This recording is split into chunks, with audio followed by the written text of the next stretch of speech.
por acá en la cabina de los 99.7, totalmente enganchados a esta tu mejor estación. Acá también tengo que decirles a todos que a través de del 096 35 25 390 estamos pero súper enganchados con toda la gente del otro lado, ¿verdad? Les invito para que por favor nos sigan en Instagram. Necesitamos ya que usted se conecte. Estamos ya empezando video, justamente estamos con un invitado acá en cabina. Nada más y nada menos por acá. Es el momento de presentarles. Quienes ya nos siguen en redes sociales ya saben, ¿verdad? Porque el tema ya estuvo colgado toda la mañana estuvo colgado el tema, ya saben que vamos a hablar. Bueno, tengo que presentarles nada más y nada menos a mi querido invitado, Pablo Morales. Él es experto en gestión de riesgo político para las empresas y también cofundador de Péndulo. Ya vamos a conocer un poquito de Péndulo, pero en todo caso, saludemos. Qué gusto, mi querido Pablo, tenerte acá. Bienvenido. Buenas tardes. Bueno, buenas tardes con los que nos están escuchando y los que nos están viendo en vivo por Instagram. Así que contento de poder hablar con la gente de La Rumbera y bueno, listo para tus preguntas claro y un poco que la conversación. Sí. Lo que pasa es que tenemos que irnos a lo que está en boga, ¿verdad? A la coyuntura, y efectivamente el tema que queremos topar contigo porque eres el experto, vamos a hablar acerca de la segunda vuelta. Se vienen ya sabemos quién se quedó por ahí. Se quedó Luisa González, está Daniel Noboa. La segunda vuelta es un borra y va de nuevo, me decías tú, ¿verdad? Entonces sí, efectivamente vamos a empaparnos un poquito con la audiencia. ¿Cuáles son las lecciones que nos ha dejado la primera vuelta? Empecemos por ahí, ¿te parece? Sí, me encanta tu pregunta porque la primera vuelta nos deja varias lecciones y que creo que son lecciones que nos van a servir a todos para entender lo que se nos viene en la segunda vuelta. La primera es, podemos confiar poco o muy poquito en las encuestas, ¿no es cierto? O en la mayoría de encuestas. Había encuestas en las que iba primero Javier Hervas, terminó con el 0.45, o en las que iba ganando Yacu, iba segundo, en fin. Digamos, las encuestas, algunas eran muy engañosas y por tanto claro algo importante que nos deja esa primera vuelta es creer también o entender qué encuestas y qué encuestas pueden servirte o no. Claro, aquí pasó algo que no nos esperábamos nadie, ¿verdad? Por ejemplo, Daniel Noboa, no, de verdad que no estaba en primeros puestos. No. ¿Quién iba a pensar? Y quedó, mira, y ahora es finalista, ¿verdad? Sí, entonces la lección está aprendida, chicos. El porcentaje que obtuvo, por ejemplo, la Revolución Ciudadana, mi querido Pablo, contéstame esto, en esta elección en relación a la anterior, porque recuerda que estamos como viviendo algo similar, ¿verdad? A lo que pasaba antes de que elijamos al presidente actual, se nota que no varió mucho, ¿verdad? O casi nada, diría yo. Expliquemos esa parte. Eso es bien importante entenderlo. Digamos, en el peor momento de la Revolución Ciudadana, que fue la elección de hace 2 años, cuando tercean, digamos, contra Lasso, ellos estaban viviendo su peor momento político. Habían tenido que cambiar de la lista 35 a la 5, de la 5 a la 1. Tenía un candidato novedoso, sí, pero que no era aglutinador. Tenían una serie de juicios, tenían a sus líderes presos o huidos, digamos, en el peor momento. En primera vuelta, la votación que sacaron es del 33%. Ajá. Después de 2 años de un muy mal gobierno de Guillermo Lasso, ¿no es cierto? Con sus líderes ya algunos libres o otros, digamos, en actividad política desde otros países, pero con mucha más presencia, mucha más capacidad de acción. El resultado en la primera vuelta es 33%. Entonces lo primero que te dices es... O sea, no pasó nada. ¿Qué es lo que está pasando? Digamos, en su mejor momento el techo sigue siendo tan bajo. Y ahí déjame hablarte de una cosa, y es... no es que hay un techo de 33 que ellos tienen, ¿cierto? Sí, ¿no? Las encuestas nos están diciendo que una semana antes, y si es que Topic no generaba el error de atacar a su voto blando, correísta blando, que él había tomado ese voto, seguro había un triple empate de 19 puntos. De 19 puntos entre Topic, Noboa y Luisa González. Es decir, si hablamos de porcentajes, le hubiese ido peor todavía, ¿verdad? Le hubiera ido peor, exacto. Sí. O tal vez no llegaba a segunda vuelta. Exacto. Que era una posibilidad. Me encanta cómo vamos por acá aprendiendo un poquito, ¿ah? Y justamente para romper este techo, no sé si es que por favor nos ayudas así como explicándonos, porque el apoyo, por ejemplo, de la candidata Luisa González, ¿ah? ¿Qué debería ser? ¿En qué debería ella mejorar? ¿Qué debería mostrar ahora en segunda vuelta? Para justamente ya quitarse este techo, ¿no? Que no le está dejando avanzar. Bueno, los dos candidatos obviamente van a aglutinar más votos, pero lo que está buscando el votante es definitivamente un líder o una lideresa. Y lo que tiene que demostrar, obviamente, Luisa, es que ella lidera, que es ella. Porque, claro, que sus votantes hasta ahora confían que ella va a representar un proyecto político. Y ese proyecto les ha permitido, con un 20% de voto duro, obtener 50 votos en la asamblea. Importante. Pero ¿es eso suficiente para que ella pueda obtener el voto suficiente para ser la presidenta del Ecuador? Claro que no. Y eso significa que ella tiene que generar ese liderazgo, inclusive dentro de su propio partido. Digamos, en estos últimos, y déjame terminar esa idea ahí, en estos últimos años que ella ha sido asambleísta, no es que ella fue la gran lideresa dentro de la asamblea, sin embargo ahora ella lidera el proyecto para ser la nueva presidenta. Eso se tiene que sentir que el alcalde Pavel siente que ella le lidera y que ella va a liderar este proceso desde la presidencia, el alcalde Aquiles, las prefectas, es decir, que exista ese liderazgo, porque el proyecto existe. A la cabeza, el proyecto existe. Es decir, lo que tú me dices es que si es que ella, mientras más esté pronunciando a su líder político del partido, mientras más esté pronunciando, ella más votos está perdiendo. No sé si perdiendo, pero ya esos votos ya los tiene. Ahora lo que tiene que ir a buscar es nuevos votos. Y esos nuevos votos están esperando a alguien que pueda liderar este país en uno de los momentos más tristes de la historia del país. Digamos, estamos todos aterrorizados. Ahora hay bombas en las calles. ¿Qué va a pasar? Solo un líder o una lideresa nos puede sacar. Y claro, ahí déjame agregar una cosa. Y es... hay esta pugna de entre lo que es la vieja política y lo nuevo, ¿no es cierto? Y Daniel Noboa aparece como lo nuevo. Justamente, y ahí es muy interesante. Justamente eso. Ahí quiero topar, mi querido Pablo, porque en cuanto a Noboa, es no un actor completamente nuevo, ¿eh? Expliquemos a la gente eso. Daniel Noboa, ¿sí o no? Sin duda es un actor nuevo, novedoso para el elector, para las grandes mayorías. Pero él y su familia, claro que no son nuevos en política, ¿no es cierto? Hace más de 10 años han estado intentando, desde el 98, en realidad su padre intentando llegar a la presidencia. Hay gente que dice que él ganó la presidencia en el 98. Y que hubo fraude. Bueno, y también hablemos de que Noboa ocupó ya un cargo público, ¿no? Él se visualizó en la asamblea ya. Exactamente, sí. Él lideraba una de las comisiones más importantes, la de lo económico. Hizo una gran labor de conseguir... votaciones para esas leyes, siendo el único representante de su partido. Digamos, se ve que tiene una capacidad de cabildeo, de conversación, y sí representa lo nuevo, o al menos en la primera vuelta para todos apareció que él era lo nuevo, y ahora quizás eso es un poco lo que vamos a ver, se va a poner en discusión de si es en verdad él lo nuevo, o quizás Luisa González, hablando de sus tatuajes o piercings, es ella lo nuevo. Ok, hablemos un poquito de que Noboa, por ejemplo, en la primera vuelta no fue mayormente atacado, o casi nada atacado, ¿verdad? Entonces, ¿por qué? ¿Qué pasa? ¿Qué pasaba ahí? Bueno, es que nadie esperaba el crecimiento que él iba a tener. Cuando comenzó la campaña, Carlos Vera dijo, miren, hay tantos candidatos que se va a dispersar el voto. Y por ejemplo, a Daniel Noboa yo no le voy a dar micrófono porque no estoy de acuerdo en dispersar el voto. Okay. Y ahora, claro, aparece como un error ahora, ¿no es cierto? Mira, los consultores políticos siempre dicen que en política nunca hay sorpresas, solo hay sorprendidos. ¿Por qué? Porque obviamente tú vas leyendo lo que las encuestas te dicen, pero sí que es sorprendente lo que ha sucedido en Ecuador. Claro que sí. Ayer oí a la persona que llevó las encuestas que mejores resultados dieron, que es la persona esta de Atrevia, Álvaro Marchante me parece que se llama, y decía que hubo un movimiento de 172 puntos de fluctuación durante la campaña. Es un montón. Claro, es que los 10 últimos días, diría yo, que eso fue lo que marcó definitivamente lo que estamos viviendo en este momento, ¿verdad? En 48 horas sube 15 puntos Daniel Noboa. Imagínate, ¿quién se lo esperaba? Y de verdad fuimos sorprendidos todos los ecuatorianos. Se avecina una campaña sucia, hablemos de eso, ¿ah? No es tan bonito, pero yo creo que tenemos que hablar.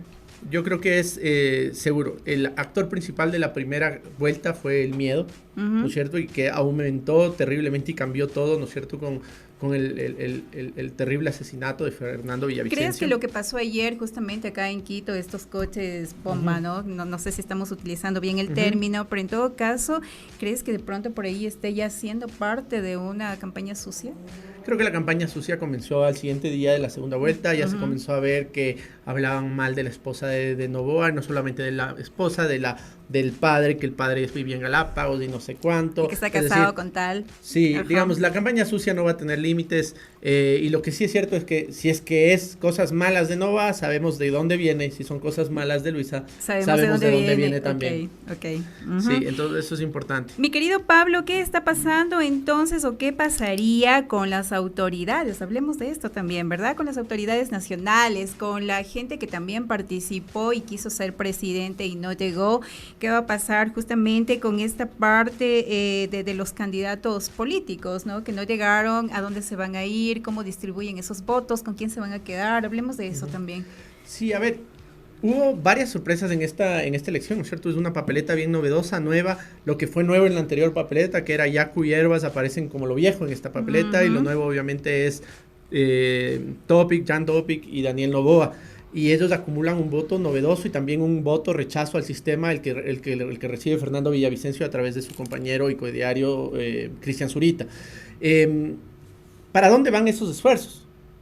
Claramente todos, menos el correísmo, y con excepción me parece que es de Bolívar Armijos, que él se suma a la línea de Revolución Ciudadana. Todos los demás dicen estamos con Noboa. Ahora, la pregunta es si es que esos votos se endosan, ¿no es cierto? Las encuestas dan que ni siquiera Rafael Correa pudo endosar sus votos a Luisa, mucho menos los otros liderazgos que son todos emergentes van a lograr endosar esos votos. Y es tan frágil el voto que estamos viendo, ¿no es cierto?, los movimientos de las encuestas, que inclusive los votos que obtuvieron en primera vuelta están en entredicho. Ahora mismo en las encuestas lo que se está viendo es que muchos de esos votos tal vez están yendo al nulo porque hay mucha indecisión. Porque obviamente la campaña sucia va generando esos miedos. Justamente esas lagunas, ¿no? Esos inconvenientes de que la gente no se decide por quién mismo, ¿verdad? Y ahí es cuando dicen, no, yo lo dejo en blanco, yo le pongo en nulo y definitivamente así. En este momento, entonces, con todo lo que tú me dices, depende mucho de las acciones que vaya haciendo cada candidato. Es un borra y va de nuevo, definitivamente. Ahora los candidatos tienen que pensar súper bien lo que dicen, lo que hacen, cómo actúan, lo que omiten también. ¿Cómo se tienen que manejar acá? A ver, varias cosas. Tenemos 7 semanas más de campaña. ¿Qué es lo que tienen que definir o lograr los candidatos? Es comenzar a conectar con ese votante que todavía no está con ellos y asegurar el voto que ya tienen a través de propuestas claras que motiven, digamos, esa adherencia hacia su proyecto. Y claro, ese proyecto tiene que estar muy fijado. ¿Qué es lo que hemos venido viendo en estas 2 semanas básicamente después de haber votado? Es que esa campaña, esa guerra la está ganando por el momento Noboa. Es él un poco el que está inclinando cuál es la agenda sobre la que estamos hablando, y un poco más recelosa y con menos capacidad todavía de poner agenda Luisa González. ¿Qué va a pasar? Quizás se está mostrando el candidato Noboa un poco más intelectual, y eso es lo que le está gustando a la gente. Quizá tiene mucha serenidad, no tiene así como mucha ira y mucho pasado también, ¿no? No sé si es que eso de pronto le ayuda al candidato Noboa. A mí en lo personal me encanta cuando él explica que en el Ecuador se acabó el correísmo y el anticorreísmo, que lo que va a haber es un novoísmo y digamos danielismo o como sea que se vaya a llamar. Sí que genera expectativa. Yo soy profesor de Derecho Público, la mayoría de mis alumnos son funcionarios públicos y yo siento que el Estado está detenido porque no hay un proyecto político en el poder. Si alguien llega, como va a ser la Revolución Ciudadana o digamos esta nueva generación con Daniel Noboa, claro que se siente que va a haber un nuevo proyecto político. Eso sí que es importante para la segunda vuelta, y ese proyecto político que nos haga soñar, que de música de fondo se oiga ese ¿no es cierto?, que nos permita soñar, es el que va a lograr conectar finalmente con el triunfo en esta campaña. Y a la final que nos va a hacer que nos pongamos la camiseta, ¿no? Porque no solamente depende del que gane la presidencia de la República, sino que todos en definitiva tenemos que ponernos la camiseta. Gane quien gane, pues definitivamente tenemos que, como quien dice, apoyar a ese proyecto y tenemos que salir adelante. Hablemos un poquito, antes de ya ir finiquitando esta entrevista, mi querido Pablo, hablemos un poco qué relevancia tienen ahora las redes sociales, ¿no? Porque hablemos de que, por ejemplo, Daniel Noboa lo maneja súper bien o se deja asesorar súper bien con respecto a redes sociales. ¿Qué tan fuerte es esta parte de que los candidatos inviertan en redes sociales, se visualicen muchísimo más en redes sociales? ¿Le ayuda, le desayuda? ¿Qué es lo que pasa? Ahí hay algo. ¿O cómo se tienen que manejar? Hay algo importantísimo que entender, que finalmente las redes sociales son redes de personas reales. Y a diferencia de los medios de comunicación, que son lugares, ¿no es cierto?, para emitir mensajes, las redes sociales son lugares de conversación. Y eso se tiene que entender. Si tú solo informas dentro de redes sociales, la tienes perdida.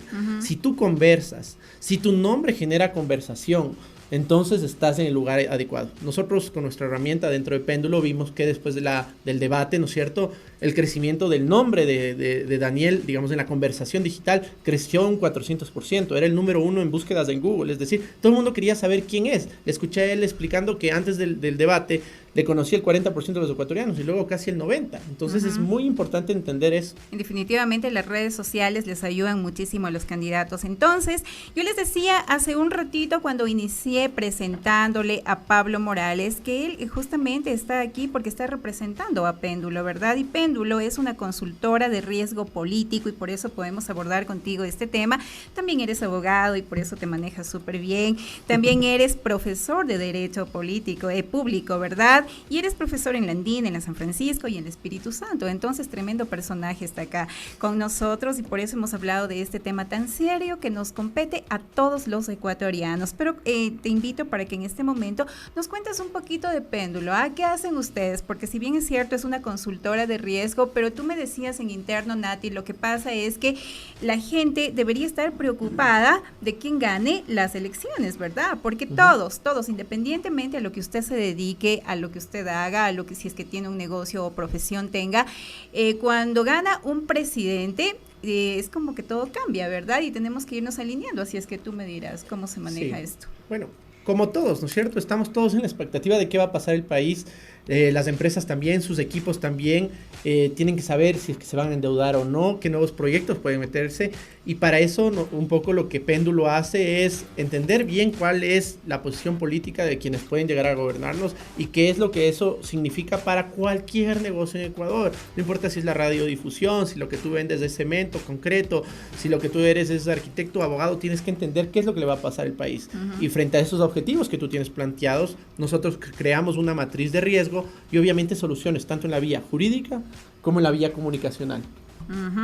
Entonces todos tenemos que ser, yo creo que súper responsables, tenemos que indagar un poquito al candidato que de pronto nosotros queremos apoyar en esta segunda vuelta, porque nos está diciendo un consultor de riesgo político que a lo que usted se dedique, pues si es que elegimos bien nos va a ir mejor, si es que elegimos mal nos fregamos, así es que por favor necesitamos conciencia. Últimas palabras que tú quieras acotar, mi querido Pablo Morales, en esta entrevista para que la gente se quede totalmente así como pensando, ¿no? Y que en este momentito se vaya a Google o se vaya a redes sociales y comience a indagar un poco más a su candidato. Sí.